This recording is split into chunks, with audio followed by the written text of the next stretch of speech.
नमस्कार दोस्तों, देव education YouTube channel में आपका स्वागत है। रीजनिंग के श्रृंखला में बढ़ते हुए हम आज चर्चा करें जो बीएसटीसी का एग्जाम हुआ है 31 तारीख को। उस एग्जाम में रीजनिंग के जितने भी क्वेश्चन आए हैं उन क्वेश्चनों की हम चर्चा करेंगे, ताकि जो पीटीईटी का एग्जाम होगा या जो आगे पटवार का एग्जाम है या राजस्थान पुलिस का एग्जाम है उन्हीं में भी इसी प्रकार के क्वेश्चन पूछे जाने की पूरी उम्मीद है। और जो हमने प्रश्नावली की है, जो रीजनिंग की प्रश्नावली थी, उनमें लगभग जो क्वेश्चन करवाए थे वही क्वेश्चन वापस आए हैं। तो उन क्वेश्चनों की चर्चा करते हुए हम बढ़ते हैं। जो क्वेश्चन आए हैं उन क्वेश्चनों को मैंने यहाँ पे लिखा है, जितने भी क्वेश्चनों की उनकी हम चर्चा करेंगे। क्वेश्चनों को लिखा है अभी यहाँ पे और अब उन क्वेश्चनों को हल करेंगे। तो सबसे पहला क्वेश्चन था YWZX USVT, यानी जो इनका संबंध इससे है वही एम के एनएल का संबंध किससे होगा। तो इनके जो ऑप्शन है वो मैंने नहीं लिखे हैं। ऑप्शन से हमें किसी भी क्वेश्चन को हल नहीं करना है, हमें डायरेक्ट हल करना है कि हल किस प्रकार से करेंगे। तो सबसे पहले बात करते हैं y कितने नंबर पे आता है। तो y 25 नंबर पे है, ये 26 पे, ये 24 पे और ये 23 पे। यानी जो इनका क्रम है 25, 26, 24, 23, बढ़ते घटते क्रम दोनों साथ चल रहा है। देखिए तो देखिए यहां पे t 20, तो ये क्या हो जाएगा 19, ये क्या है 22, तो ये हो गया 21। यानी इनका बढ़ते घटते क्रम चल रहा है। पहले बढ़ते क्रम चल रहा है यहां से, फिर यहां से घटते क्रम चल रहा है। ये बढ़ता क्रम है, ये घटता क्रम है। ये देखिए यहां से बढ़ता क्रम और ये यहां से घटता क्रम। तो यहां पर भी ये बढ़ता क्रम हो जाएगा और ये यहां पे घटता क्रम। ठीक है, तो m कितने नंबर पे आता है 13, ये 14, ये 12 और ये 11। तो हमने किसकी बात कर ली है 25, 26, 23, 24, 21, 22, 19, 20। फिर बात करिए हमने 13, 11, 14 और 12 की। अब किसकी बात करते हैं, देखिए यहां क्या होगा, एक बढ़ता क्रम होगा और यहां क्या होगा घटता क्रम होगा। ठीक है, अब बात करते हैं। तो सबसे पहले क्या आएगा, सबसे पहले बात करते हैं क्या आएगा। देखिए यहां पे 12 तक एंड हो गया है, तो 12 तक एंड हो गया। अब क्या बात करेंगे, किसकी बात करेंगे, इससे जो कम होगा उसकी बात करेंगे। तो कम क्या होगा, यहां पर भी आई भी हो सकता है, जी भी हो सकता है, एच भी हो सकता है, जे भी हो सकता है। इनमें से आएगा कौन सा ऑप्शन में, ये चारों ऑप्शन थे, मैं आपको बता देता हूं। ये जो चारों ऑप्शन थे इनमें से थे, तो इनमें से कौन सा ऑप्शन होगा। तो हमें पहले जाना है बढ़ते हुए क्रम में, फिर क्या आना है घटते हुए क्रम में। तो बढ़ते हुए क्रम में क्या आएगा, ये देखना है। फिर एल यहाँ पे 12 हो गया, 12 से कम क्या होगा 11 तक हो गया। तो 10 नंबर पे कौन आता है हमारे जे, ये 9, ये 7 और 8। तो हमें क्या करना है 7 से 9 आना है और 10 से क्या करना है 7 से 8 आना है। तो 7 जी और एच और जे और आई, इस क्रम में हमारा जो आंसर हो जाएगा। यानी हमें क्या करना है, पहले बढ़ते हुए क्रम में जाना है। बढ़ते हुए क्रम में 7 से 8 आ जाएगा और दूसरा घटते हुए क्रम 10 से 9। अगर ये ऑप्शन में ना हो तो दो, इसे एक तरीके से और कर सकते हैं, वो हो सकता है हमारा आई से जे और एच से जी, ये भी हमारा क्रम हो सकता है। तो जो हमारा क्रम होगा उसी आधार पर हम कर देंगे। तो चारों ऑप्शन थे, तो इस आधार पर हमारा ऑप्शन हो जाएगा आई, जे, एच और जी। नेक्स्ट बात करते हैं, राम की उम्र श्याम से 5 गुना है। दोस्तों इस क्वेश्चन में क्या था कि जो हिंदी में था, आपके हिंदी में लिखा हुआ था, यहां पर 5 गुना ज्यादा है लिखा हुआ था, लेकिन जो इंग्लिश थी उसमें लिखा था कि Ram is 5 times as old as Shyam. यानी जो हिंदी में लिखा था वो तो था कि राम श्याम से 5 गुना ही है, लेकिन जो आपके हिंदी में लिखा हुआ था, सॉरी जो इंग्लिश में लिखा हुआ था वो तो था कि राम श्याम से 5 गुना है, लेकिन जो हिंदी में लिखा था कि राम की उम्र श्याम से 5 गुना ज्यादा है। तो यहाँ पे जो डिफरेंस था उसमें ध्यान रखना है कि जो ज्यादातर होता है वो इंग्लिश का सर्वमान्य होता है। तो हम यहाँ पे ध्यान रखेंगे कि राम की उम्र श्याम से 5 गुना ही है। यानी कि अगर राम श्याम की उम्र 1 वर्ष है तो राम की उम्र 5 वर्ष हो जाएगी। अगर माने कि श्याम की उम्र 1 है तो राम की उम्र क्या होगी 5। अगर श्याम की 2 है तो राम की 10 हो जाएगी। इस आधार पर चलना है। तो हम मानते हैं अनुमान के रूप से कि राम की उम्र 1 है तो श्याम सॉरी श्याम की उम्र 1 है तो राम की उम्र 5 है। अब क्या कह रहा है कि अगर उन दोनों की उम्र में 8 वर्ष का अंतर है, तो यहां पर तो हमारी 4 वर्ष का ही अंतर है, लेकिन वो क्या कह रहा है 8 वर्ष का अंतर होना चाहिए, इससे क्या 2 गुना होना चाहिए। तो श्याम की उम्र भी 2 गुनी हो जाएगी और राम की उम्र भी 2 गुनी हो जाएगी। तो जिसकी पूछी जाए उसकी बताना हमें। तो किसकी पूछ रहे हैं, राम की उम्र पूछ रहे हैं, तो राम की उम्र क्या हो जाएगी 10 वर्ष हो जाएगी। श्याम की पूछे तो श्याम की 2 वर्ष हो जाएगी।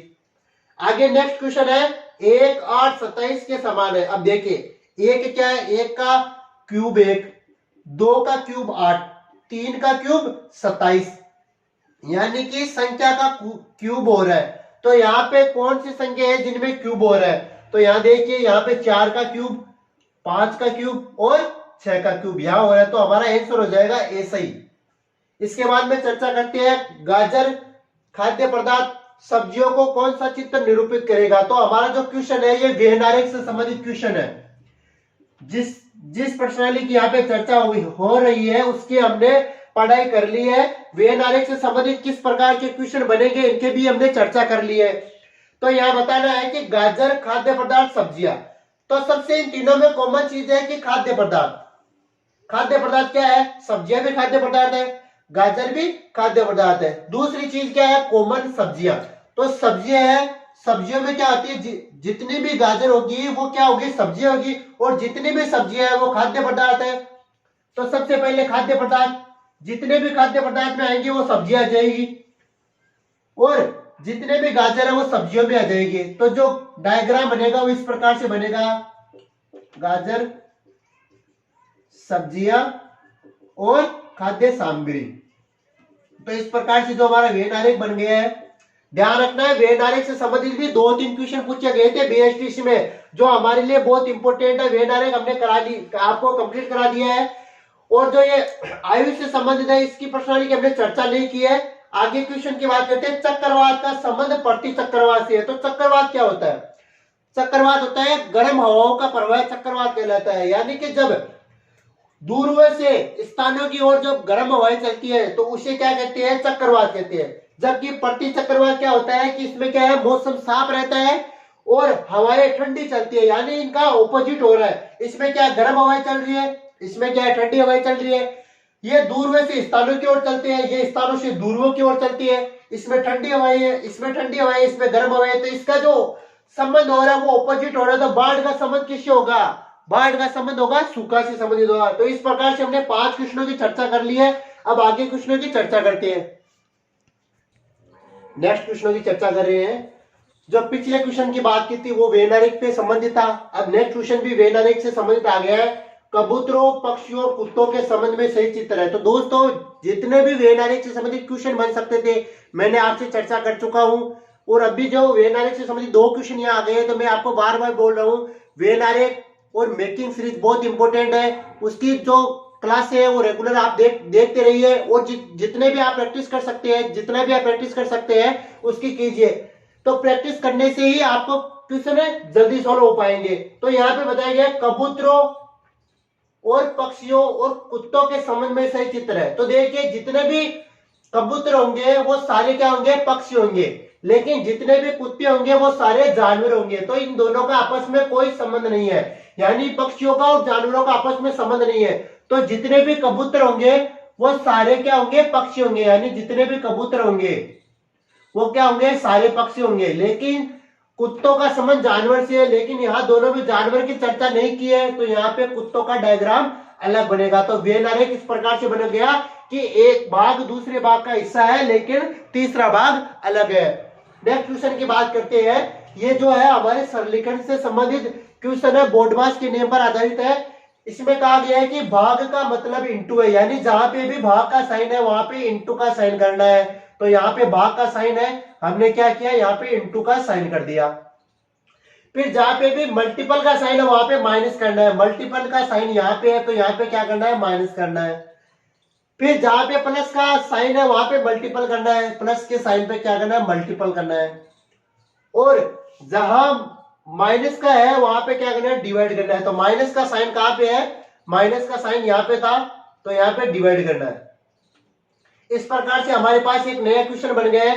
तो जब भी सरलीकरण से संबंधित कोई क्वेश्चन होता है तो सबसे पहले क्या करते हैं, भाग करते हैं, उसके बाद में इंटू करते हैं, फिर माइनस करते हैं, फिर प्लस करते हैं। तो सबसे पहले भाग करेंगे, तो यहाँ पे भाग किया तो 16 डिवाइड बाई 4, तो यहाँ पे क्या आ जाएगा 2 इंटू 8। जब 16 को डिवाइड किया 4 से तो क्या आ जाएगा 4, और ये माइनस का चिन्ह 4 और इंटू 2। अब सबसे पहले क्या करेंगे गुणा, तो यहाँ पे भी गुणा, 8 2 जे 16 और 2 4 जा 8, तो यहाँ पे 8 आ जाएगा, और साइन किसका है माइनस का, तो 16 माइनस 8 तो क्या हो गया 8 आंसर हो जाएगा हमारा। ध्यान रखना है, कहने का मतलब है कि भाग का मतलब है मल्टीपल, मल्टीपल का मतलब है सबस्ट्रैक्ट, और एडिंग का मतलब है मल्टीपल, और सबस्ट्रैक्ट का मतलब है डिवाइड। तो इनका जो सिंबल है वो चेंज करना है, फिर उसके बाद में हमें हल करना है। तो हमारा आंसर होगा वो यहाँ पे 8 होगा। पिछले में जो डायग्राम था वो ये था। अब नेक्स्ट क्वेश्चन की बात करते हैं। एक मेकिंग सीरीज है, सीरीज की हमने चर्चा कर ली है। सीरीज कैसे बनाते हैं, देखिए जो भी डिफरेंस होगा उसके आधार पर हमें सीरीज बनाना है। तो क्या कह रहे हैं, जो 4 और 7 दोनों मिलकर क्या बना रहे हैं 11 बना रहे हैं, यानी कि जो दो फर्स्ट नंबर है, शुरू के जो दो फर्स्ट नंबर है वो तीसरा नंबर बना रहा है। अब देखिए यहाँ इन दो की चर्चा कर ली है, अब इन दो की चर्चा करते हैं। 11 और 7, 11 और 7 क्या बना रहा है 18 बना रहा है, यानी कि शुरू के जो फर्स्ट डिजिट है वो तीसरे डिजिट का निर्माण कर रहा है। इसी प्रकार 11 और 18 क्या बना रहे हैं 29, 18 और 29 क्या बना रहे हैं 47, 47 और 29 क्या बनाएंगे इसकी चर्चा करते हैं। तो ये बनाएंगे 76 बनाएंगे। तो हमारे जो मिसिंग नंबर होगा वो 76 होगा। आगे बात करते हैं दूरव और चुंबक का जो संबंध है वो बैटरी का किसके साथ होगा। तो हम जानते हैं कि ध्रुवों पर चुंबकत्व का गुण पाया जाता है। तो ऊर्जा में क्या होता है, ऊर्जा में क्या होता है बैटरी, यानी कि हमें ऊर्जा से क्या मिलती है, बैटरी से क्या मिलती है ऊर्जा मिलती है। इसमें ऑप्शन और भी थे, वहां पे टर्मिनल्स भी हो सकता है, बिजली भी हो सकती है, और सेल्स भी हो सकता है। तो इन चारों ऑप्शन में जो हमारे हिसाब से है वो वहां पे ऊर्जा सही होना चाहिए, लेकिन विभाग क्या मानता है उस पर डिपेंड करता है। हमारे हिसाब से तो ऊर्जा सही है, लेकिन विभाग की जो आंसर की होगी वो सही होगी। आगे नेक्स्ट क्वेश्चन की बात करते हैं कि असंगत बताइए। विस्तृत चौड़ा, लघु छोटा, हल्का भारी, बड़ा और विशाल। देखिए विस्तृत का जो अर्थ निकलता है वो चौड़ा ही होता है। हम कहते हैं कि जैसे कोई क्वेश्चन है तो इसका विस्तार से हमें इसका अर्थ बताइए, यानी कि बड़े रूप में इसका अर्थ बताना है, यानी इसका अर्थ हो गया चौड़ा। तो विस्तृत का जो अर्थ है वो चौड़ाई से संबंधित है। लघु और छोटा दोनों का एक ही अर्थ होता है। कई बार हमने देखा होगा कि संक्षिप्त करना, लघु करना, छोटा करना, कम करना, तो इन चारों के जो अर्थ निकलते हैं वो सेम ही है। फिर बात करते हैं बड़ा कह दो, विशाल कह दो, ग्रेटर देन कह दो, इनका भी अर्थ सेम ही है। लेकिन जो है हल्का और भारी, इनका अर्थ हो गया ऑपोजिट अर्थ निकल रहा है। इनका अर्थ क्या है ऑपोजिट निकलता है, यानी हल्का, हल्का करना है मतलब है कम करना, निम्नतम करना, मिनिमम करना, लेकिन यहाँ पे अर्थ निकल रहा है भारी, जो इसका ऑपोजिट हो गया। तो जो हमारा असंगत होगा वो ये होगा। तो इस प्रकार से हमने जो नेक्स्ट और 5 क्वेश्चन थे उनकी चर्चा कर ली है। अब आगे और क्वेश्चनों की चर्चा करते हैं। नेक्स्ट क्वेश्चनों की चर्चा करते हुए आगे बढ़ते हैं कि आगे 11वां क्वेश्चन क्या कहता है। देखिए यहाँ पे बताया गया है 0.003 को मल्टीप्लाई करना है 0.02 से। तो हमें पता है कि जब जीरो को किसी संख्या से मल्टीप्लाई किया जाता है तो वहां जीरो आता है, लेकिन जब संख्या को संख्या से मल्टीप्लाई किया जाएगा तो वहां पे मान आएगा। जब 3 को 2 से मल्टीप्लाई किया जाएगा तो वहां पे 6 आ जाएगा, लेकिन अब 0 को 0 से मल्टीप्लाई किया तो वहां पे कोई मान नहीं आएगा। लेकिन क्या है पॉइंट कितने के पहले, यहाँ 3 और यहाँ 2, यानी 5 से पहले पॉइंट है, तो 1 2 3 4 और 5 से पहले पॉइंट लगा दिया। लेकिन परीक्षा में क्या था, सॉरी देखिए 5 संख्या से पहले पॉइंट है तो यहाँ पे हमने 5 संख्या से पहले पॉइंट लगा दिया है। लेकिन परीक्षा में क्या था कि यहाँ पे आगे एक जीरो और था, तो इस जीरो का कोई मतलब नहीं। हमें तो ध्यान रखना है कि यहाँ पे पॉइंट कितने के पहले है, तो यहाँ पे 5 के पहले पॉइंट है, 5 के पहले पॉइंट ही लगाना है। नेक्स्ट क्वेश्चन की चर्चा करते हैं। यहाँ पे क्या था, जो मिसिंग नंबर को भरना है। मिसिंग नंबर से भी आधारित हमारे 2-3 क्वेश्चन थे बीएसटीसी में, और आगे भी इन्हीं प्रकार के क्वेश्चन आने की बहुत संभावना है। इस क्वेश्चन को हल करते देखिए, यहाँ क्या है, पहले जो बीच में जो संख्या है उसको डिवाइड करना है 2 से। अब डिवाइड करा तो क्या आया 12, तो 12 छिके 72, 12 आटे 96, यहाँ पे 8 आ जाएगा तो 12 आटे 96। तो यहाँ पे ऐसी संख्या लाना है जिसका अगर 2 से डिवाइड करें तो 18 को उस संख्या से गुणा करने पर 108 आती है। तो 18 को किस संख्या से मल्टीप्लाई करूं कि 8 आ जाए, तो वहां पे क्या होगा 6, तो यहाँ पे क्या आ जाएगा 12, 12 को जब 2 से डिवाइड किया जाएगा तो हमारा 6 आ जाएगा, और 18 को जब 6 से मल्टीप्लाई किया जाएगा तो 108 आ जाएगी। तो हमारे जो मिसिंग नंबर होगा वो हो जाएगा 12। अब दोस्तों आगे 2 क्वेश्चन दिए गए हैं और उन्हें पढ़ के बताना है कि उनमें क्या संबंध है। देखो, कितनी बार 2 लगातार दिए हुए अंकों के मध्य में 2 का अंतर है। यहाँ पे 2 का अंतर है 1, यहाँ पे नहीं है, यहाँ पे नहीं है, यहाँ पे नहीं है, यहाँ पे है 2 का अंतर, ये 2, फिर यहाँ नहीं है, यहाँ नहीं है, यहाँ नहीं है, यहाँ पे भी नहीं है, यहाँ पर भी नहीं है, यहाँ पर भी नहीं है, यहाँ पर भी नहीं है। फिर देखिए यहाँ पे हो गया ये 3, ये हो गया 4, ये हो गया 5,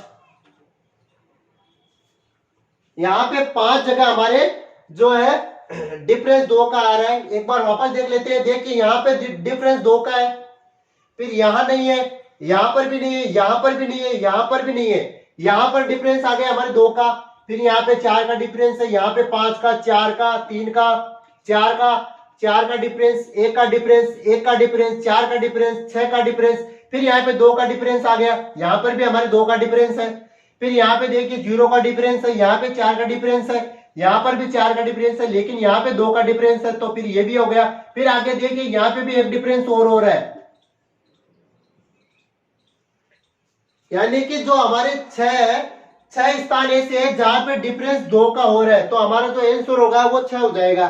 फिर आगे बात करते हैं, कितनी बार 5 के बाद 9 आया है परंतु 5 से पहले 3 नहीं है, यानी 5 के बाद 9 होना चाहिए, 5 के बाद 9 यहाँ पे है, पहले 3 नहीं, यानी 1, ये हो गया 1।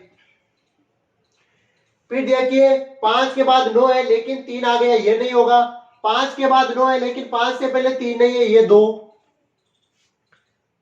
फिर देखिए यहाँ पे 5 के बाद 9 है लेकिन 5 के पहले 3 नहीं है, 9 के बाद में जो 3 है लेकिन 5 के पहले 3 नहीं है, तो यहाँ पे भी ये 3 बार हो गया। फिर 5 के बाद 9, ये 4, फिर 5 के बाद 9 है लेकिन पहले 3 आ गया तो ये काउंट नहीं होगा। फिर 5 के बाद में 9, यहाँ पे 5, यानी 5 बार ऐसा मौका बना है जब 5 के बाद में 9 है लेकिन 5 से पहले 3 नहीं है। फिर आगे बात करते हैं, मेकिंग सीरीज से क्वेश्चन आ गया वापस, जिसकी चर्चा आपने पिछले कुछ क्लासों में की थी, जिसको आपको देव एजुकेशन डीएनए की प्लेलिस्ट में वो सीरीज मिल जाएगी। मेकिंग सीरीज कैसे सीरीज बनाएंगे, अल्फाबेट से संबंधित, नंबर से संबंधित जितनी भी सीरीज बनती है उसकी चर्चा हमने कर ली है, आप देख लेना। आगे बात है कि 8, 22, 8, 28, 8 और नेक्स्ट नंबर क्या होगा। देखिए सीरीज क्या बन रही है, एक छोड़ के एक सीरीज बन रही है, लेकिन इसमें क्या है 22 में कितने ऐड किए 6, 28 बन गए, तो 6 में 28 में वापस 6 ऐड किए तो यहाँ पे बन जाएंगे 34, जो हमारा आंसर हो जाएगा। इस प्रकार हमने 15 क्वेश्चनों की चर्चा कर ली है। आगे क्वेश्चनों की चर्चा और करते हैं, आगे क्वेश्चनों की चर्चा करते हैं। 16वां क्वेश्चन है, असंगत बताइए। अब देखिए कई दोस्तों के जो जिन्होंने बीएसटीसी एग्जाम दिया है उनकी शिकायत थी कि इसमें कौन सा आंसर सही होगा। देखिए यहाँ पे आपको एक लॉजिक लगाना है। देखिए अगर लॉजिक लगाए तो देखिए चतुष्कोणीय आकृति है, ये चतुष्कोणीय आकृति है, ये षटकोणीय आकृति है, लेकिन ये पंचकोणीय आकृति है यहाँ पे। तो हमारा जो लॉजिक है वो तो कंफर्म सही नहीं हो रहा है, तो यहाँ पे हमें तुक्के से हल करना है। देखिए क्या हल हो रहा है, यहाँ पे देखिए आमने सामने की भुजाएं बराबर है, यानी कि आकृति में एक जैसी है, लंबाई में नहीं, लंबाई तो कहाँ दी गई है हमें, आकृति में देखें तो आमने सामने की भुजाएं बराबर है। यहाँ पे भी देखिए आमने सामने की भुजाएं बराबर है, यहाँ पे भी देखिए आमने सामने की भुजाएं बराबर है, लेकिन यहाँ पे आमने सामने की भुजाएं बराबर नहीं है। यहाँ पे एक लंबी आकृति है, एक लंब रेखा खींची गई है, और यहाँ पे गोलाकार आकृति है, तो हमारा जो आंसर होगा वो ये हो जाएगा कि ये असंगत है। नेक्स्ट बात की गई है 378 सिक्कों में 1 रुपये, 50 पैसे, 25 पैसे के सिक्के हैं जिनके मूल्य का अनुपात। देखिए दोस्तों क्वेश्चन में कई लड़कों ने क्वेश्चन में क्या कर दी, प्रॉब्लम कर दी। यहाँ पे देखिए सिक्कों की बात की गई है, ना कि मूल्य की बात की गई, और यहाँ पे मूल्य की बात की गई, ना कि सिक्कों की बात की गई है। तो जब सिक्कों की बात की गई है तो सिक्के बता दिए, लेकिन यहाँ पे मूल्य देकर सिक्कों का अनुपात बता दिया, तो हमें पहले सिक्कों को मूल्य के बराबर लाना होगा। तो सिक्कों को मूल्य के बराबर लाने के लिए क्या करेंगे, 1 रुपए में 1 रुपए के 13 के अनुपात में सिक्के हैं, तो 1 रुपए में एक ही सिक्का होता है और उसका मूल्य भी 1 होगा। लेकिन क्या होता है कि 50 पैसे के जब 2 सिक्के होंगे तब उसका मूल्य 1 बनेगा, तो इसको क्या करेंगे, 2 सिक्के और बना देंगे।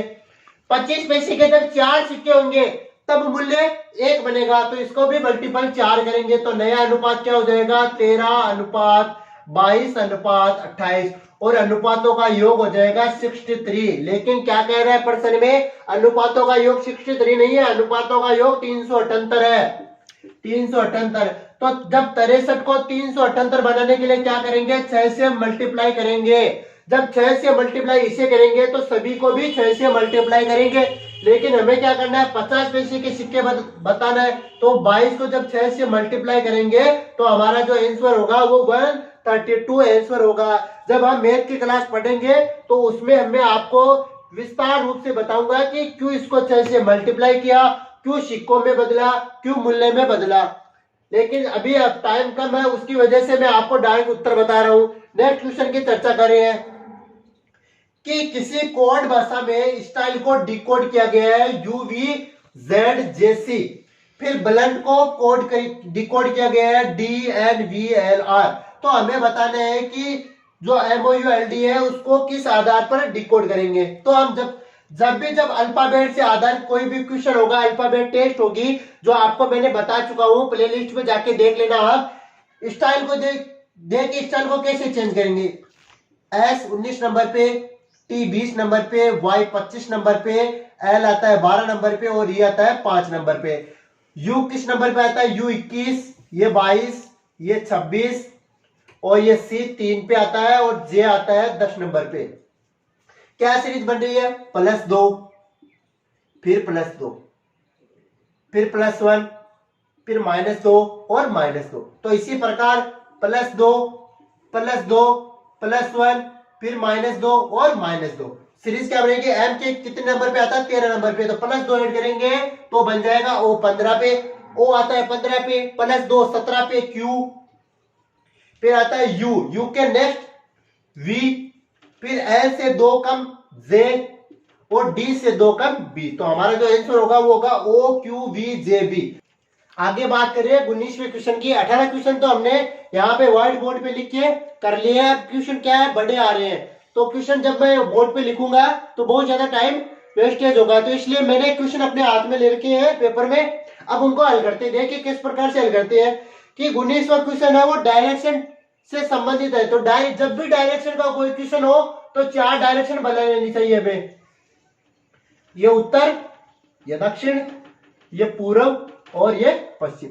जब भी कोई डायरेक्शन से संबंधित क्वेश्चन हो तो पहले ये फॉर्मेट बना के तैयार रखना चाहिए कि हमें डायरेक्शन को इन 4 दिशाओं में एडजस्ट करना है। कभी कभी क्या होता है कि सब डायरेक्शन भी दिए होते हैं लेकिन इनसे वो अलग जाते हैं। तो एक माइक नाम का लड़का है, पर्सन में बोल रखा है कि एक माइक नाम का लड़का है जो कि 10 मील पश्चिम की ओर चल रहा है, अनुमानित है यहाँ 10 मील पश्चिम की ओर चल रहा है, तो पश्चिम की तरफ वो 10 मील चल रहा है। उसके बाद में क्या है कि दाहिनी तरफ मुड़ता है और 10 मील चलता है, दाहिनी तरफ मुड़ता है और 10 मील चलता है, ठीक है। उसके बाद में क्या कर रहा है, बाईं ओर मुड़ रहा है, तो बाईं ओर यहां से बाईं ओर मुड़ रहा है और 5 मील चल रहा है। फिर क्या कह रहा है, बाईं ओर वापस बाईं ओर मुड़ रहा है और 10 मील चल रहा है। फिर बाईं ओर मुड़ रहा है और 15 मील चला, बाईं ओर मुड़ के ये 5 और ये 10, यानी जिस स्थान से शुरू की थी उसी स्थान पर वापस आ गया है। इसका मतलब कि उसका प्रारंभिक पर्सन है, उसके प्रारंभिक स्थान से कुल दूरी, तो प्रारंभिक स्थान पर ही वापस आ गए, इसका मतलब कुल दूरी 0 किलोमीटर होगी। यानी कि जिस स्थान से उसने चलना शुरू किया है उसी स्थान पर वापस आ गया है। इसका मतलब कि उसके द्वारा तय की गई दूरी, अगर पूरी तय की गई दूरी पूछे तो इन्हें काउंट कर लेंगे, लेकिन पूछा गया है कि प्रारंभिक स्थान से अब वह किस स्थान पर है वो बताना है, तो वह स्थान है 0 किलोमीटर। क्योंकि जिस स्थान से उसने शुरू की थी वही स्थान पर वापस आ गया है। अब बात करते हैं नेक्स्ट क्वेश्चन की। नेक्स्ट क्वेश्चन क्या कहता है? नेक्स्ट क्वेश्चन है जो आपके औसत से संबंधित है। औसत की प्रश्नावली आपको रीजनिंग में नहीं है, मैथ की प्रश्नावली है, लेकिन बीएसटीसी हो, चाहे पीटीईटी हो, चाहे पटवार हो, चाहे ग्राम सेवक हो, चाहे रीट हो, आजकल मैथ बहुत इंपॉर्टेंट हो गई है। तो इसकी बात हम जब मैथ की क्लास शुरू करेंगे तब उसमें बात करेंगे, लेकिन जो क्वेश्चन आ गया उसको हल करते हैं। कि एक दिव्या और दक्ष नाम की, एक दिव्या नाम की लड़की है और एक दक्ष नाम का लड़का है, जिनकी औसत आयु दे रखी है। औसत आयु है 22 वर्ष। तो हम जानते हैं औसत क्या होता है। औसत होता है जितनी भी राशियां दी गई है उन राशियों का अगर योग कर दिया जाए और उन राशियों की संख्या का भाग दे दिया जाए तो हमारे पास औसत आता है। तो औसत कितना दे रखा है हमें? 22, और संख्या दे रखी है 2, दो ही संख्या दिव्या और दक्ष। तो हमें क्या निकालना है? राशियों का योग निकालना है। तो जब इन्हें मल्टीप्लाई करेंगे तो हमारे पास राशियों का योग आ जाएगा 44, यानी दो राशियों का योग हमें 44 दे रखा है। ठीक है। उसके बाद में एक लड़की और आ जाती है, सुरभि नाम की लड़की है, वो लड़की और आ जाती है जिससे राशियों का योग हो जाता है 28। राशियों का योग यानी औसत हो जाता है 28। पहले क्या थी? 22, अब क्या हो रहा है? 28 हो रहा है। तो जब सुरभि आते ही 28 हो रहा है तो सुरभि की जो आयु है वो कितनी है? तो हम जानते हैं कि दो राशियों का औसत, दो राशियों का योग 44 है और तीन राशियों का योग हो जाएगा 28 इंटू 3, 84। तो जब तीन राशियों का औसत 84 है और तीन राशियों का योग 84 है और दो राशियों का योग 44 है, तो एक सुरभि की आयु हो जाएगी 84 माइनस 44, 40, यानी सुरभि की आयु हो जाएगी 40। नेक्स्ट क्वेश्चन की चर्चा कर रहे हैं। जो नेक्स्ट क्वेश्चन है हमारा वो हो रहा है, हमारे जो क्वेश्चन किए हैं हमने व्यवस्थित क्रम में बैठाने के जो क्वेश्चन किए थे हमने, उन्हीं के आधार पर क्वेश्चन है। हमने व्यवस्थित क्रम को 3 आधार पर किया था, रेखीय क्रम, वृत्ताकार क्रम और आयताकार क्रम। उसी आधार पर हमारे पास एक क्वेश्चन है रेखीय क्रम पर आधारित, जो बीएसटीसी में पूछा गया। आपके जस्ट प्रश्न है, एक परीक्षा में राज को मुकेश से ज्यादा अंक मिले, यानी जो राज है उसको मुकेश से ज्यादा अंक मिले हैं, ठीक है, किंतु प्रिया जितने नहीं, यानी कि जो राज को है प्रिया जितने अंक नहीं मिले हैं। राज को मुकेश से तो ज्यादा अंक मिले लेकिन प्रिया जितने नहीं मिले हैं, ठीक है। प्रिया को गौरव एवं कविता से ज्यादा अंक मिले हैं। प्रिया को गौरव एंड कविता से ज्यादा अंक मिले हैं। अब गौरव और कविता के बारे में कुछ बात नहीं की गई है, अब आगे बात करते हैं।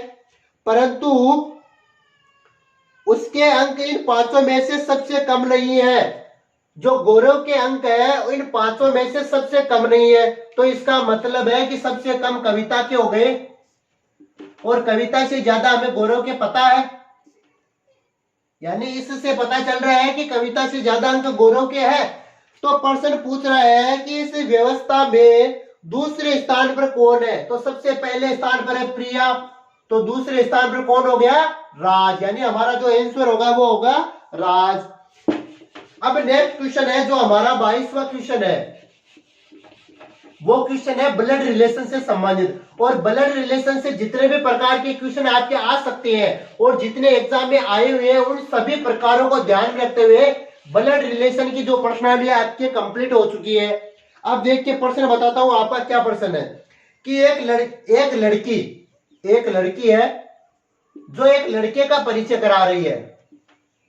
एक लड़की एक लड़के का परिचय करा के कहती है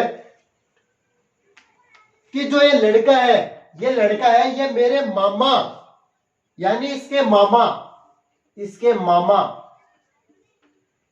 के पिताजी, यानी इसके नाना जी हो गए, पिताजी की लड़की यानी इस मामा की बहन या इसकी माँ या मौसी दोनों में कोई हो सकती है, माँ भी हो सकती है और मौसी भी हो सकती है, का लड़का है। जो ये लड़का है ना, ये इसकी नाना जी की लड़की यानी इसकी माँ हो सकती है, इसकी मौसी भी हो सकती है, का लड़का है। तो ये क्या हो गया, या अगर माँ का लड़का है तो सगा भाई हो गया, और मौसी का लड़का है तो मौसेरा भाई हो गया। लेकिन संबंध क्या है, भाई और बहन का संबंध है। तो हमें यही बताना था कि संबंध क्या है, भाई और बहन का संबंध है। नेक्स्ट क्वेश्चन की बात करते हैं।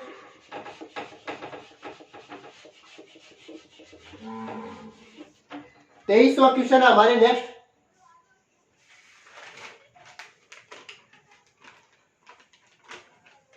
चार ऑप्शन दिए गए हैं आपको, वीणा का, गिटार, बांसुरी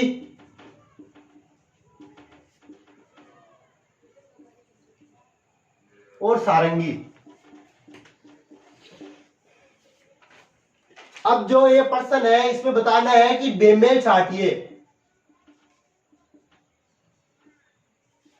और बेमेल छांटने से जितने भी क्वेश्चन होते हैं वो हर एग्जाम में पूछे जाते हैं, चाहे एसएससी का हो, चाहे पटवार का हो, चाहे रीट का हो, चाहे बीएसटीसी का हो, चाहे पीटीटी का हो, किसी भी लेवल का एग्जाम हो, बेमेल छांटने से प्रश्न हमेशा पूछे जाते हैं। जो आपका बेसिक कंसेप्ट अगर क्लियर है, आपकी जनरल नॉलेज बहुत बढ़िया है, तो ही आप इन क्वेश्चनों को कर सकते हैं। तो देखिए, वीणा क्या है, वीणा एक तत्वाद्य है। गिटार क्या है, एक तत्वाद्य यानी तार वाले वाद्य है। सारंगी क्या है, तत्वाद्य है। लेकिन बांसुरी क्या है, बांसुरी है सुशिर वाद्य, यानी कि ऐसा वाद्य है जो फूंक के द्वारा बजा जाता है, वो हो गया सुशिर वाद्य। तो हमें पता होना चाहिए कि कौन सा प्रकार अलग है। तो तीन तत्वाद्य का है और एक सुशिर वाद्य का है, तो इसका मतलब बेमेल हो गया बांसुरी। नेक्स्ट क्वेश्चन की बात करते हैं कि पांच मित्र है, ए बी सी डी और ई, पांच मित्र है। इसमें बताया गया है ए बी और डी की तुलना में भारी है। जो ए है वो बी और डी की तुलना में भारी है, लेकिन बी और डी का यही क्रम हो यह हम कह नहीं सकते, आगे क्वेश्चन में पता चलेगा। सी डी की तुलना में हल्का है, सी डी की तुलना में हल्का है, हो गया। बी डी की तुलना में हल्का है, जो बी है वो डी की तुलना में हल्का हो गया। तो इसका मतलब इनका क्रम चेंज कर देंगे। लेकिन सी से भारी है, जो बी है वो सी से भारी है। तो हमें बताना है कि सबसे भारी कौन है, तो सबसे भारी हो गया ए। ठीक है, अब नेक्स्ट बात करते हैं। नेक्स्ट क्वेश्चन फिर आ गया हमारे ब्लड रिलेशन से संबंधित 25वां क्वेश्चन है। ये 24वां क्वेश्चन, ये 25वां क्वेश्चन। 25वां क्वेश्चन है ब्लड रिलेशन से। ए बी की बहन है, ए बी की बहन है, जो ए है वो बी की बहन है। यह लड़का भी हो सकता है और लड़की भी हो सकती है, लेकिन ए लड़की है। एफ जी की पुत्री है, सी बी की माता है, सी बी की माता है। ठीक है, डी सी का पिता है, जो डी है वो सी का पिता है। तो हमें बताना है ए का डी से क्या संबंध है, इस ए का डी से क्या संबंध है। ये दोनों देखिए बहन भाई हो गए, ये इनकी माता है, ये माता के पिता, यानी इनके हो गए नाना, यानी बी और ए के नाना हो गए। तो ए का डी से क्या संबंध है, तो ये हो गया पुत्र भी कह सकते हैं और नाती भी कह सकते हैं। तो जो हमारा ऑप्शन होगा वो दोनों में से कोई पुत्र का ऑप्शन था, तो ये पुत्र हो जाएगा। अब नेक्स्ट क्वेश्चन की बात करते हैं। असंगत छांटिए, 26 में है असंगत छांटिए।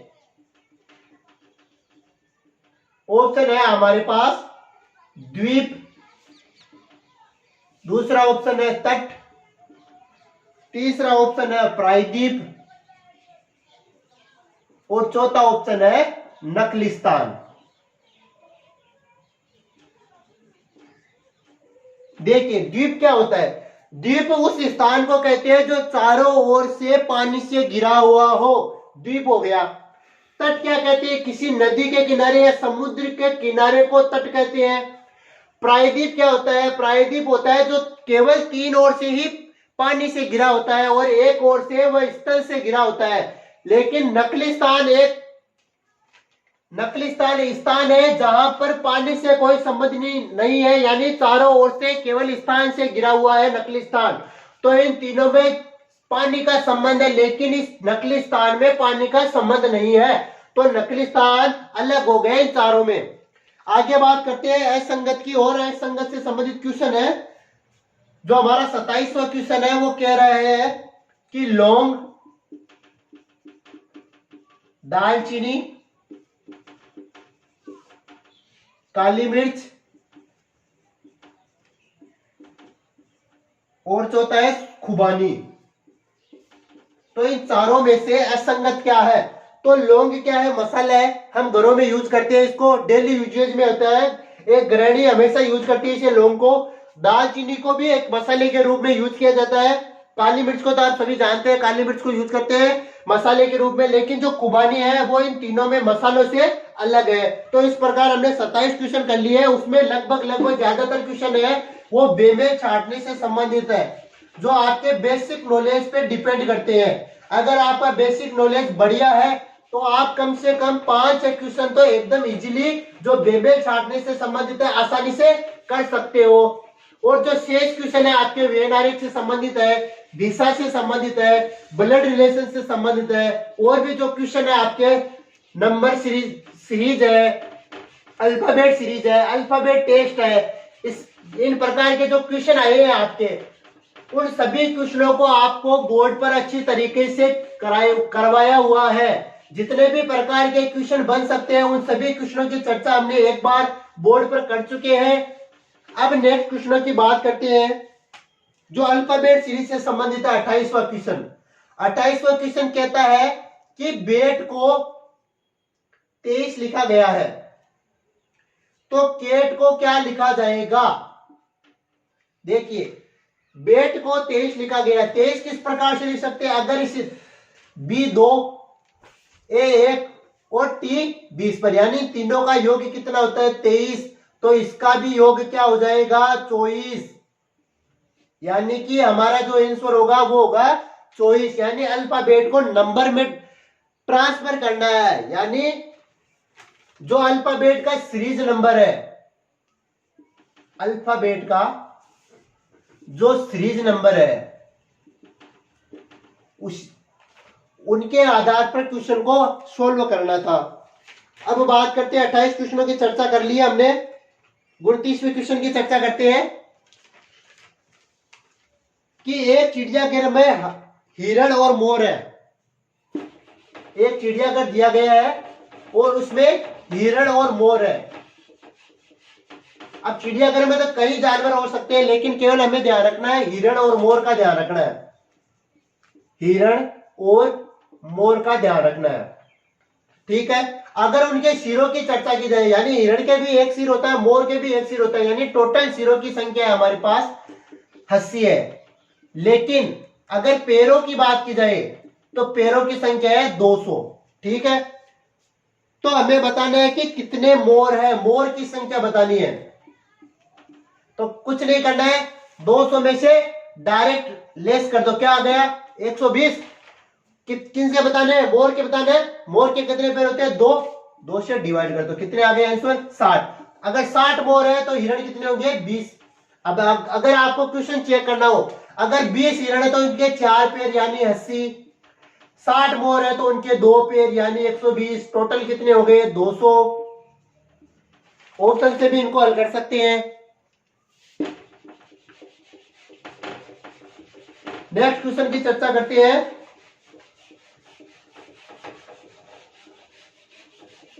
नेक्स्ट क्वेश्चन है आपके परसेंटेज से संबंधित,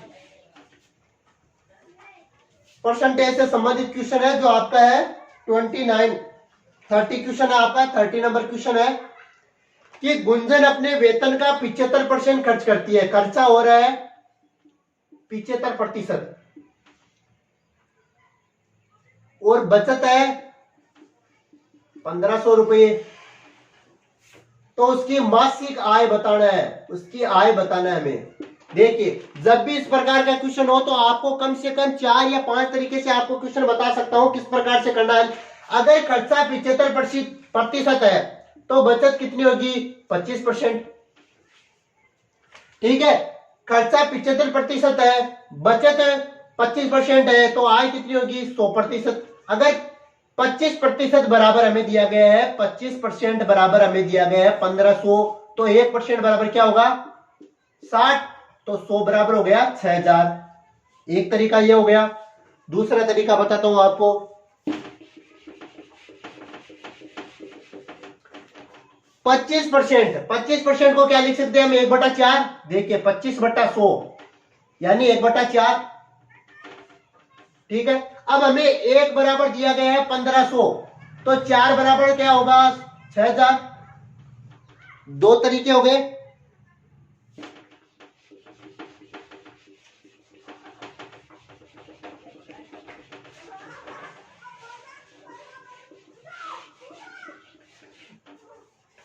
देखिए माना कि किसी व्यक्ति की आय 100 रुपये है, उसमें से वो 75 रुपये खर्च करता है, तो कितने बचे? 25 रुपये बचे। लेकिन 25 बराबर क्या बताया गया? 25 बराबर 1500, तो 100 बराबर क्या होगा? वही 6000। तीन तरीके हो गए। तो आपको समझ में आना चाहिए कि किस क्वेश्चन को किस प्रकार से करना है। जब आपकी प्रतिशतता की प्रश्नावली होगी तो आपको मैं बताऊंगा कि एक क्वेश्चन को कम से कम 3 तरीके से किस प्रकार कर सकते हैं। यानी कि अगर आपको कोई भी सूत्र लगाए बगैर आप एक क्वेश्चन को 2 या 3 तरीके से आसानी से कर सकोगे।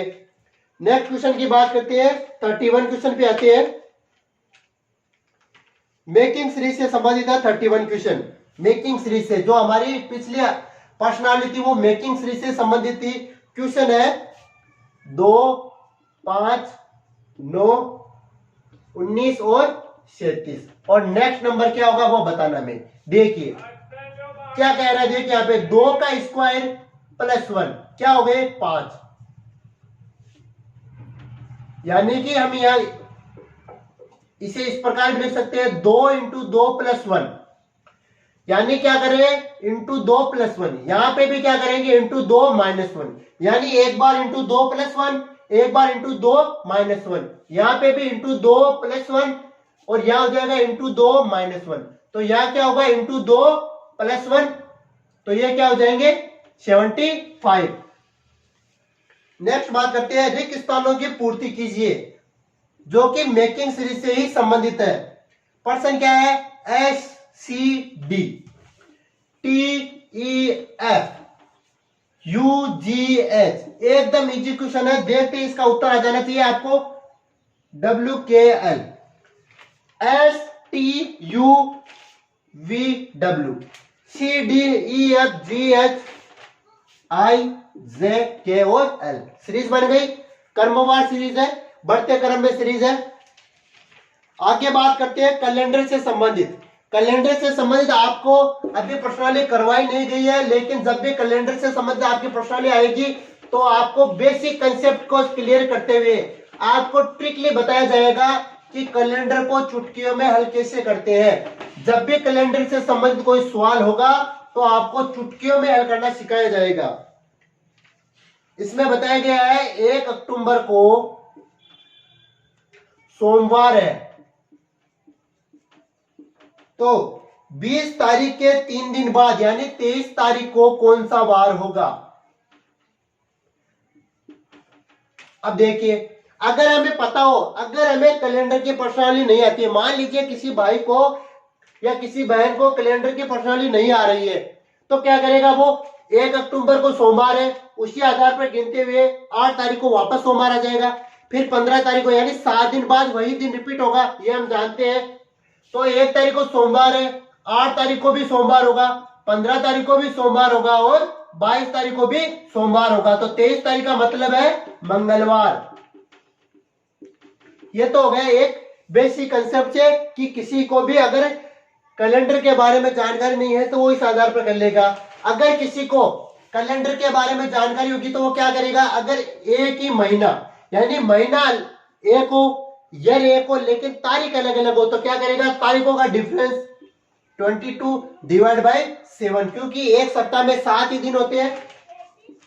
ओड नंबर क्या हो गया 1, यानी सोमवार के बाद में अगला दिन मंगलवार, ये मंगलवार आंसर हो जाएगा। हमने 33 क्वेश्चन की चर्चा कर ली है। अब आते हैं 34 क्वेश्चन पर।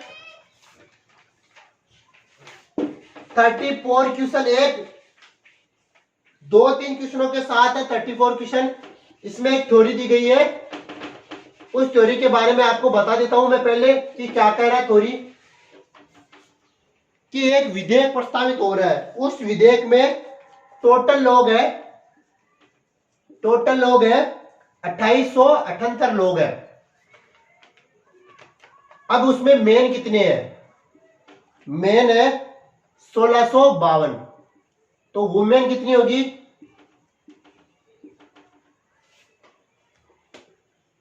तो वुमेन हो जाएगी, इन दोनों का डिफरेंस 1226 हो जाएगी, वुमेन हो जाएगी। अब क्या कह रहे हैं? विधेयक के खिलाफ मत कितने लोगों ने डाले? विधेयक के खिलाफ, यानी कि 2878 लोगों में से 1226 लोगों ने विधेयक के मत खिलाफ डाले। तो पक्ष में कितने थे? पक्ष में हो गए 1652। अब इनमें मेन और वुमेन कौन थे? तो 1226 लोगों ने विधेयक के खिलाफ मत डाले, जिनमें से 796 आदमी थे। 796 आदमी थे। तो औरतें कितने थी? ये हो गए मेन और वुमेन, यहां पे वुमेन। तो मेन थे 796, तो जो शेष बचेंगे वो क्या होगी? वुमेन। 430 क्या हो गई? वुमेन हो गई। अब पक्ष में थे 1652।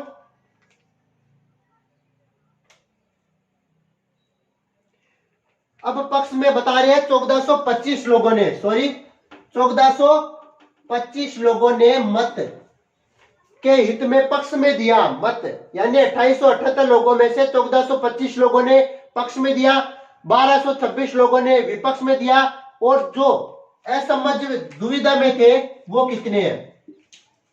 यानी कि टोटल देखिए, विधेयक के खिलाफ 1226 और पक्ष में थे यानी 2651 लोगों में से 1226 लोग विधेयक के खिलाफ थे और 1425 लोग पक्ष में थे। तो दुविधा में कितने थे? तो 2878 से अगर 2651 लेस कर दे तो हमारे पास बचेंगे 227 लोग। जो 227 लोग थे वो दुविधा में थे।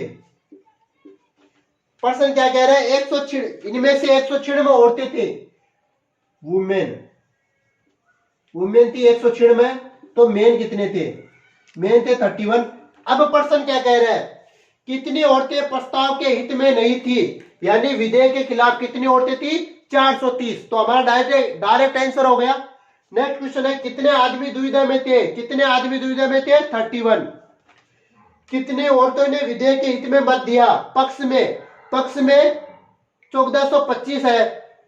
टोटल 1425 है। 1425 लोगों ने अपने पक्ष में दिया, तो जो शेष बचेंगे वो हमारे पक्ष में आ जाएंगे 640। ठीक है, नेक्स्ट क्वेश्चन की बात करते हैं 37वां जो सीरीज से है।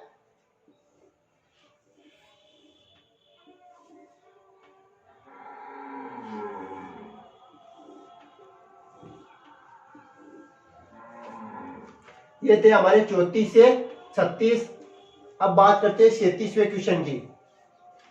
37वां क्वेश्चन क्या कहता है?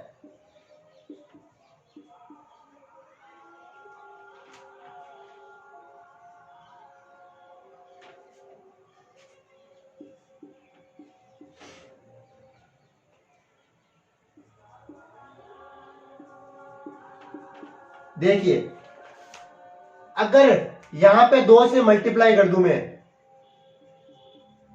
तो बार यहां क्या हो जाएगा? 10, यहां हो जाएगा 6, और यहां पे हमें पता नहीं है। तो 12 को अगर 10 से मल्टीप्लाई करूं तो क्या आएगा? 120। 8 को 6 से मल्टीप्लाई करूं तो क्या आएगा? 48। अब यहां पे कौन सी संख्या लेके आऊं कि यहां पे 8 बन जाए? तब 10 को 8 से मल्टीप्लाई करूं तो 80 हो जाएगा। तो जब 4 लेके आऊं और 4 को जब 2 से गुणा करें तो हमारे पास क्या हो जाएगा 8, तो हमारा आंसर क्या होगा 4। अब नेक्स्ट क्वेश्चन की बात करते हैं। 37 क्वेश्चन हमने कर लिए हैं। नेक्स्ट क्वेश्चन की बात करते हैं। 38 नंबर क्वेश्चन है।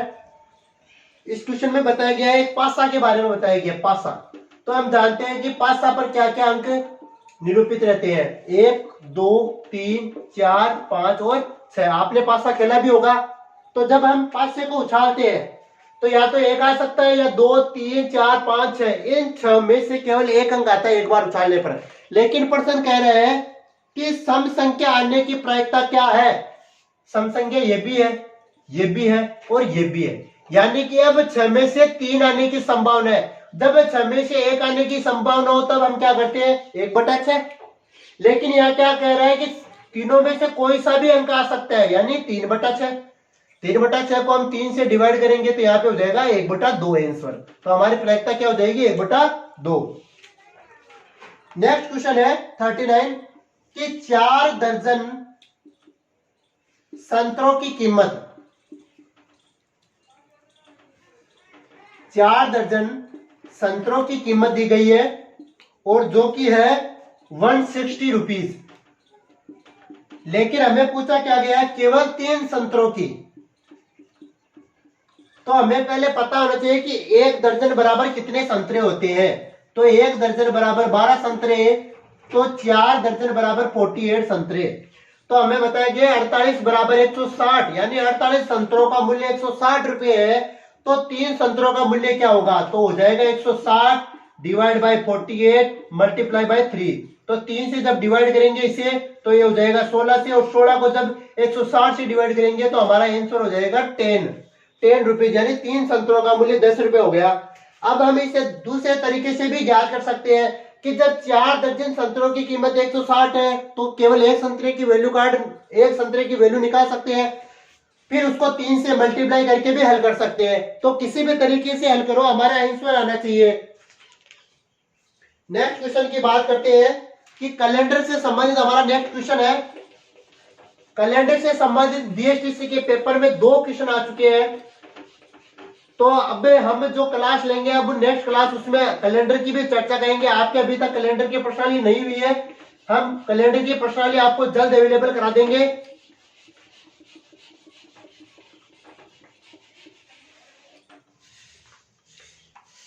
जो हमारा 40वां क्वेश्चन है वो कह रहे हैं कि 1990 का कैलेंडर किस वर्ष के समान होगा।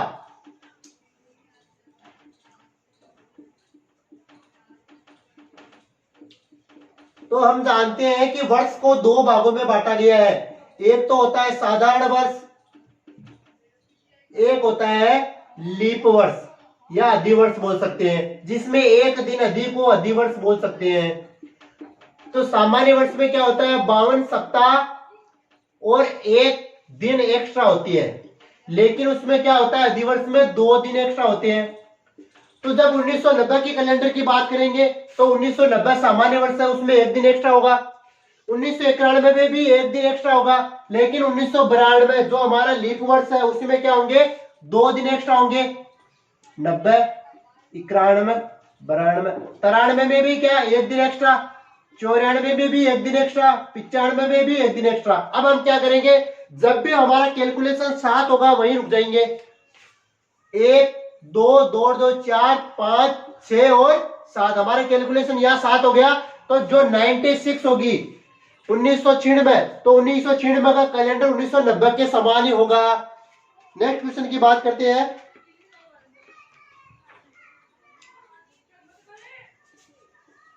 फोर्टी 41 क्वेश्चन है, कुत्ता का संबंध कुत्ता घर से है तो चिड़ियों का संबंध किससे है। यानी कि किसी मान लीजिए कि किसी घर में कुत्ते के लिए कोई रहने की व्यवस्था की गई है, तो कुत्ता के लिए कुत्ता घर हो गया। अब चिड़िया कहाँ रहती है, चिड़िया पेड़ पे रहती है। अगर कोई चिड़ियों को पालता है तो उसके लिए वो कलरव करेगा। तो यहाँ पे अब विभाग क्या मानता है, पेड़ मानता है या कलरव मानता है। वैसे तो चिड़ियों की चहचहाट को कलरव कहते हैं। चिड़ियों की चहचहाट को कलरव कहते हैं। लेकिन विभाग क्या मानता है, पेड़ सही मानता है या कलरव सही मानता है, ये विभाग पर डिपेंड कर रहा है। हमारे हिसाब से पेड़ सही होगा, लेकिन विभाग कलरव को भी, क्योंकि पक्षियों की चहचहाट कलरव कहलाती है, एक झुंड में रहते हैं पक्षी, तो उसके हिसाब से कलरव को भी सही माना जा सकता है।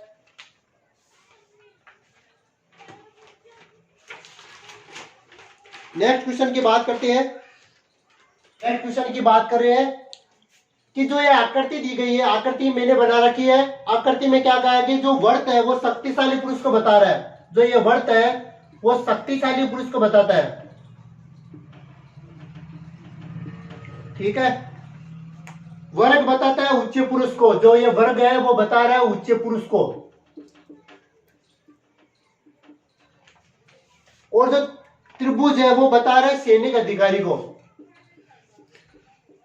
आगे बात करिए कि हमें बताना है कि कौन सा क्षेत्र सैनिक अधिकारी बताता है। सैनिक अधिकारी भी बताता है, जो ऊंचा भी है, यानी कि जो त्रिकोण त्रिभुज भी है, जो वर्ग भी है, लेकिन शक्तिशाली नहीं होना चाहिए। शक्तिशाली होने का मतलब है कि जो वर्त की आकृति होगी वो हमारा आंसर नहीं होगी। तो वर्त की आकृति 1 2 3 तीनों वर्त में है, लेकिन जो ये 4 है वो हमारे सैनिक अधिकारी भी है और ऊंचे पुरुष भी है। बात करते हैं 43 क्वेश्चन की कि निम्न में से बेमेल को छांटिए। देखिए, वर्त के अंदर वर्त है, त्रिभुज के अंदर त्रिभुज है, वर्ग के अंदर वर्ग है, लेकिन यहाँ पे देखिए वर्ग के अंदर त्रिभुज या आयत के अंदर त्रिभुज है, तो ये बेमेल ये हो गया हमारा सी। आगे बात की रखी है, आगे क्वेश्चन की बात करते हैं कि नेक्स्ट क्वेश्चन क्या कह रहा है, यानी ब्लड रिलेशन से संबंधित क्वेश्चन और आ गया हमारे। ब्लड रिलेशन से संबंधित 3-4 क्वेश्चन आ चुके हैं हमारे इस पेपर में, तो ध्यान रखना है ब्लड रिलेशन से संबंधित 1 या 2 क्वेश्चन तो हर बार पूछे जाते हैं। इस बार कम से कम 4 क्वेश्चन पूछे गए हैं, तो ब्लड रिलेशन से जितने भी कंसेप्ट है वो क्लियर होने चाहिए हमारे।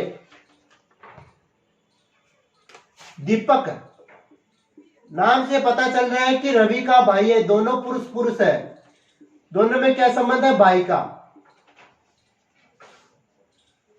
क्वेश्चन नंबर है 44। रेखा अतुल की बहन है। रेखा है जो अतुल की बहन है, इससे भी पता चल रहा है ये पुरुष है, ये स्त्री है, ये बहन है। रवि रेखा का पुत्र है, रवि रेखा का पुत्र है, तो यहां पे रेखा बना लेते हैं, रेखा और अतुल पुत्र और इसकी बहन। तो दीपक का रेखा से क्या संबंध है, देखिए यहां पे अगर ये पुत्र है तो ये भी पुत्री होगा। देखिए रवि और दीपक दोनों भाई भाई है, तो रेखा का पुत्र रवि है तो रेखा का पुत्र भी दीपक भी रेखा का पुत्र ही होगा, तो जो हमारा उत्तर होगा वो पुत्र हो जाएगा। नेक्स्ट क्वेश्चन है कि कोडिंग डिकोडिंग से संबंधित क्वेश्चन है जो आपके प्रश्नावली हो चुकी है कि कोडिंग डिकोडिंग को सेंटेंस के आधार पर परिवर्तित करना है। हमें बताया गया है PITNASOM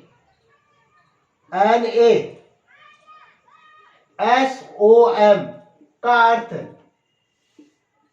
अर्थ है bring me water, bring me water. फिर है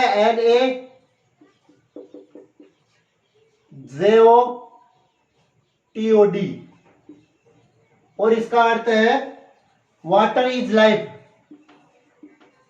वाटर इज लाइफ।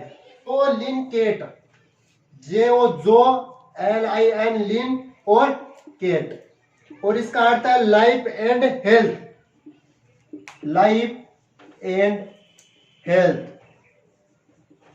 दोस्तों इसमें क्या है कि एक जो सेंटेंस है उसको एक निश्चित भाषा में कोडिंग की गई है, यानी जो हमारे पास सेंटेंस है bring me water, water is life, give me toy और लाइफ एंड हेल्थ, इनको एक निश्चित भाषा में डिकोडिंग की गई है, यानी इसके अर्थ यहाँ दिए गए हैं।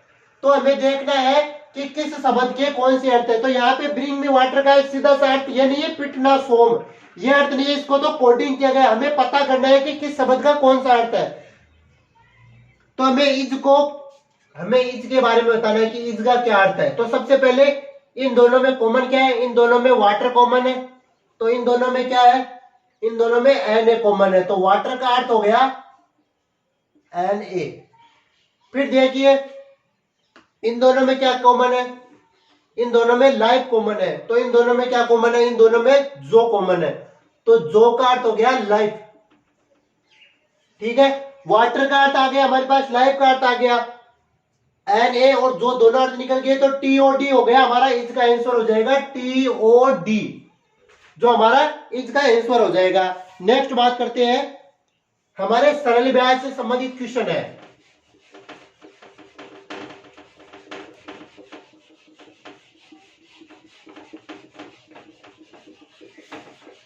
इस बार क्या हुआ है, बीएसटीसी में कम से कम 5 क्वेश्चन है जो हमारे मैथ से संबंधित क्वेश्चन आए। पिछली बार क्वेश्चन नहीं आए थे, लेकिन इस बार क्या हुआ कि मैथ से संबंधित भी क्वेश्चन ऐड किए गए हैं। तो ध्यान रखना, केवल रीजनिंग के भरोसे मत रहना, मैथ के क्वेश्चन भी आजकल हर एग्जाम में पूछे जा रहे हैं। यह नहीं कि केवल रीजनिंग के पूछ रहे हैं, मैथ के क्वेश्चन भी ऐड होते हैं। मैथ के क्वेश्चनों से ही रीजनिंग बनी है। ध्यान रखना इस बात का कि मूलधन दे रखा है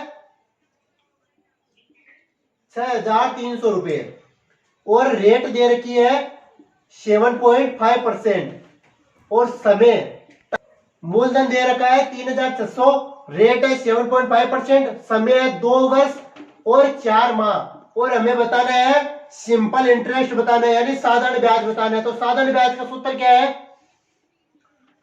मूलधन इंटू दर इंटू समय बट्टा 100। तो मूलधन क्या है 3,600, दर क्या है 7.5% और समय क्या है 2 वर्ष 4 माह। तो 4 माह को जब वर्ष में चेंज करेंगे तो क्या लिखेंगे 4/12 वर्ष या 1/3 या 0.33 लिख सकते हैं। तो यहां हो जाएगा 2.33 डिवाइड बाई 100, और जब इसकी कैलकुलेशन की जाएगी तो हमारे पास आंसर आएगा 610 के आसपास हमारा आंसर होगा।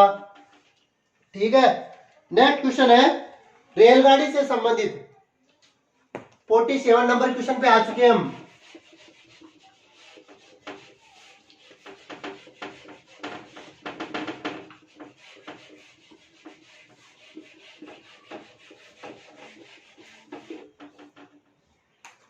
सेवन नंबर क्वेश्चन क्या कह रहा है, देखिए कई बच्चे करीबन 90% बच्चे इस क्वेश्चन में कंफ्यूज हो गए। देखिए यहाँ पे क्या कह रहा है कि 72 किलोमीटर प्रति घंटा की स्पीड से एक ट्रेन की चाल है।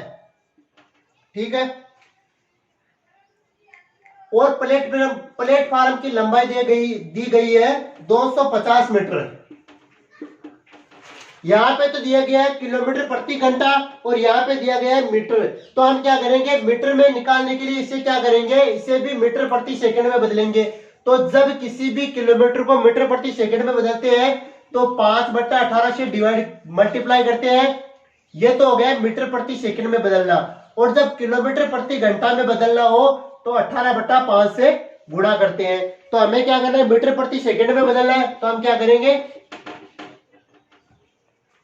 18 4 बार और 20 मीटर प्रति सेकंड हो गया। तो उसकी चाल क्या हो जाएगी 20 मीटर प्रति सेकंड चाल हो जाएगी। प्लेटफार्म की लंबाई दी गई है 250 मीटर और प्लेटफार्म को पार करने में समय लगता है 26 सेकंड। तो हमें बताना है कि रेलगाड़ी की लंबाई बतानी है।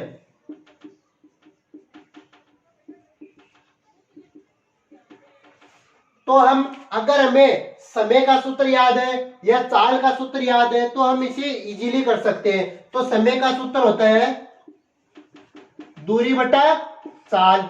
अब दूरी क्या है, दूरी हमारे पास रेलगाड़ी की लंबाई तो है नहीं, तो हम क्या करेंगे x मान लेंगे। और प्लेटफार्म की लंबाई 250, तो x प्लस 250 बट्टा चाल क्या है 20 मीटर प्रति सेकंड, 20 बराबर समय क्या है, समय है 26 सेकंड। ठीक है, तो ये दोनों वज्र गुणा हो जाएंगे। तो x प्लस 250 बराबर हो गए 520। तो x बराबर हमारे पास आ गए 270 आंसर। समय के आधार पर गणना होगी, हम चाल के आधार पर भी गणना कर सकते हैं। जब चाल के आधार पर गणना की जाएगी तो ये हो जाएगा दूरी बटा समय, और दूरी हमारे पास है x प्लस 250, समय है 26 और चाल है 20। तो इस आधार पर भी हमारे आंसर जो होगा वो 270 ही आएगा। 47 क्वेश्चन हो चुके हैं हमारे, केवल 3 क्वेश्चन और बचे हैं, उनकी भी चर्चा करते हैं कि उनमें क्या कह रहे हैं।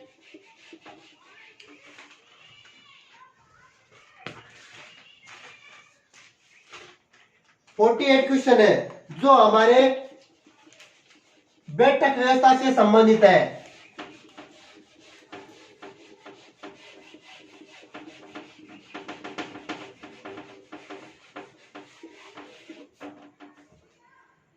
प्रश्न कह रहा है कि कुल छात्रों की संख्या दी गई है हमें 49, और बाएं ओर से स्थान दिया गया है, बाएं से स्थान है 18वां, तो दाएं से स्थान बताइए। जब भी इस प्रकार का क्वेश्चन हो तो दाएं स्थान बराबर क्या हो जाएगा, कुल संख्या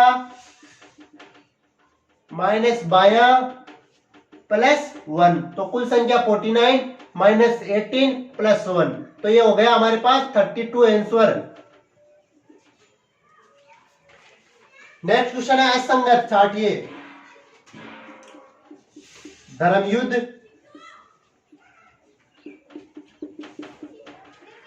अभियान, खोज यात्रा, और चौथा ऑप्शन है हमारे पास समुद्र पर्यटन। तो इसमें बेमेल को छाटिए। धर्मयुद्ध का अर्थ है लड़ाई, धर्म की रक्षा हेतु लड़ाई की गई, धर्मयुद्ध हो गया। अभियान होता है किसी भी कार्य की शुरुआत करना, किसी भी काम को करने की शुरुआत करना, यानी मैं रीजनिंग का अभियान शुरू कर रहा हूं, रीजनिंग को सीखने के लिए अभियान शुरू कर रहा हूं, तो अभियान का मतलब है शुरुआत करना। खोज यात्रा का मतलब है कि किसी भी चीज की तलाश हेतु शुरुआत करना, तो इसका भी दोनों का सेम अर्थ हो गया। समुद्र पर्यटन का मतलब है कि इसका भी वही अर्थ हो गया, तलाश करना। जैसे वास्को डी गामा ने समुद्र यात्रा के द्वारा ही भारत की खोज की थी, तो इसका आधार है कि इन तीनों का आधार है शुरुआत करना, लेकिन धर्मयुद्ध का आधार है लड़ाई करना, तो धर्मयुद्ध हमारा अलग हो गया। नेक्स्ट क्वेश्चन है 50वां और लास्ट क्वेश्चन है जो बीएसटीसी के 50 क्वेश्चन की हम चर्चा कर रहे थे। 50वां क्वेश्चन है 15 divide by 16, 16 divide by 6, 7 divide by 8 और 11 डिवाइड बाई 12, निम्न में से सबसे छोटी संख्या कौन सी होगी। तो 16 डिवाइड बाई 6 कभी भी छोटी संख्या नहीं हो सकती, क्योंकि अंश बड़ा है और हर छोटा है। जब भी अंश बड़ा हो और हर छोटा हो तो वह छोटी संख्या नहीं हो सकती। अब 15 डिवाइड बाई 16 को हल करते हैं, तो इसका आ रहा है आंसर 0.9 के आसपास। 7 को और 8 को हल करते हैं तो इसका आंसर आएगा 0.8 के आसपास। 11 और 12 को हल करते हैं तो इसका आएगा 0.9 के पास। तो सबसे जो हमारा आंसर होगा सबसे छोटी संख्या 0.8, 7/8। इस प्रकार हमने 50 क्वेश्चन कर लिए। अगर हमारी क्लास आपको अच्छी लगे लाइक कीजिए, शेयर कीजिए, सब्सक्राइब कीजिए। धन्यवाद।